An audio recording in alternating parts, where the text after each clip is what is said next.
हमारे channel RMS entertainment को subscribe करें और घंटी को दबाना ना भूलें।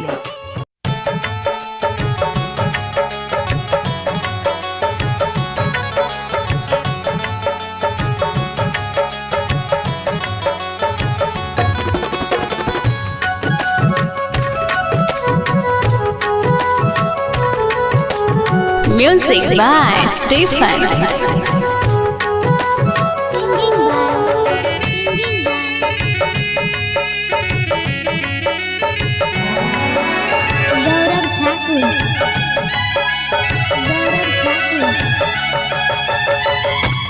हमारे बचलो जिंदगी नहीं पारे बात करी है।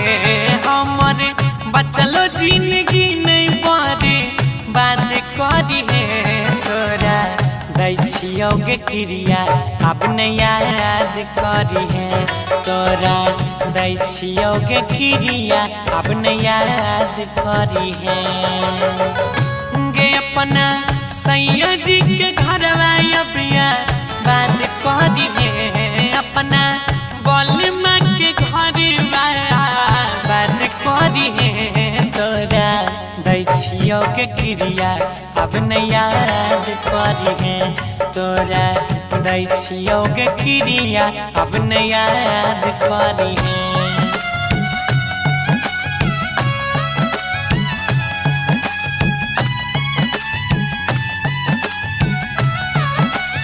Ganpati recording studio Bhawanipur.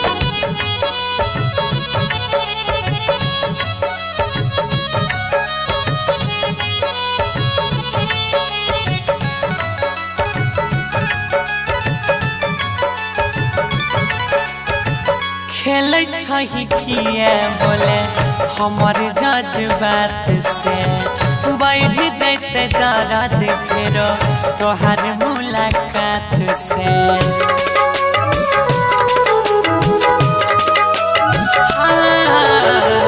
खेल छही किए बोले हमर जज्बात से टूट जैते दिलवा फेरो तोहर मुलाकात से। दिल नहीं लागे के करो सफारी याद करी है। दिल नहीं लागे के करो सफारी याद करी है। तोरा दै छियौ गे क्रिया अब नहीं याद करी है। सुने सुने हे गे रानी अब नहीं याद करी है।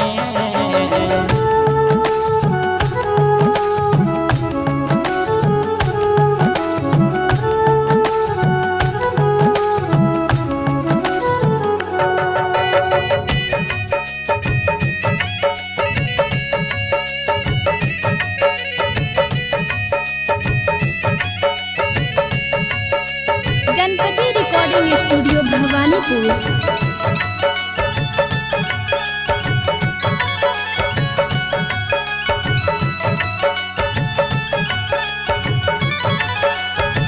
छोड़ दिल साथ हमारे रहे की कसूर गे। जिये छी अकेले आबे कोई के मजबूर गे।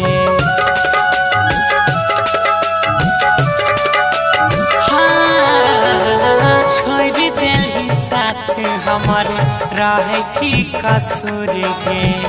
जिये छे अकेले गौरव होय के मजबूर गे। मल्लिक राकेश कुंदन के जोआ याद करी है। मदन अजइयो के आबे जोआ याद करी है। तोरा दै छियौ गे क्रिया अपने याद करी है। तोरा दै छियौ गे क्रिया अपने याद करी है।